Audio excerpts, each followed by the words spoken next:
حضور سوال ہے کہ قرآن کریم میں غالباً آل عمران میں جہاں ذبیحہ کا ذکر ہے، حلال کھانے کا ذکر ہے، وہاں یہ ذکر آیا ہے کہ ہم وہ چیز نہ کھائیں جس پہ اللہ تعالیٰ کا غیر اللہ کا نام لیا گیا ہو۔ آگے چل کر غالباً سورۃ الانعام میں قرآن کریم میں اللہ تعالیٰ فرماتے ہیں کہ ہم وہ چیز بھی نہ کھائیں جس پر اللہ تعالیٰ کا نام نہ لیا گیا ہو۔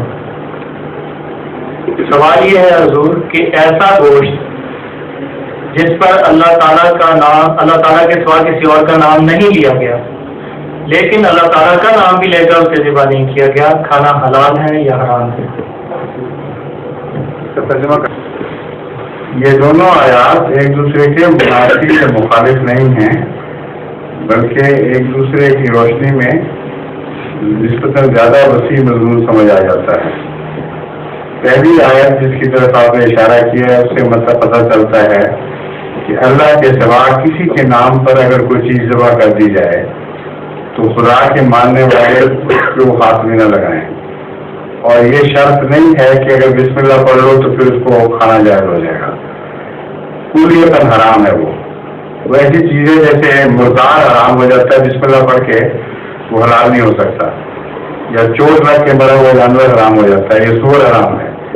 وہ اس درجے میں چلی جاتی ہے۔ دوسری چیزیں وہ ہیں جن کو جو نیوٹرل ہیں، مثلاً گوشت کو کاٹا گیا ہے انسان کے استعمال کے لیے، خون بہایا گیا، مردار کی شرط نہیں ہے، لیکن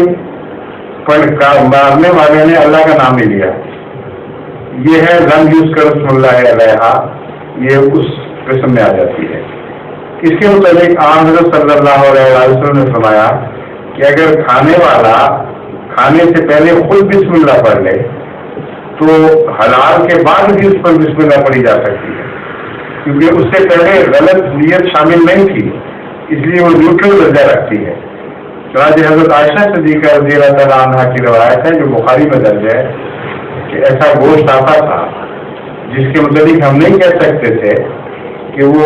اسلامی طریقے کے مطابق ذبح ہوا ہے یا نہیں، بسم اللہ کسی نے پڑھی ہے کہ نہیں۔ رسول کریم صلی اللہ علیہ وسلم کی ہدایت تھی کہ تم بسم اللہ پڑھ لیا کرو اور وہ گوشت جائز ہو جائے گا۔ اس لیے جب رسول کریم صلی اللہ علیہ وسلم نے خود تشریف فرمائی جن پر قرآن نازل ہوا ہے تو کسی بحث اور جھگڑے کا سوال ہی باقی نہیں رہتا۔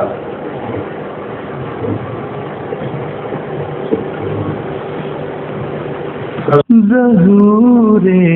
مہدی آخر زمان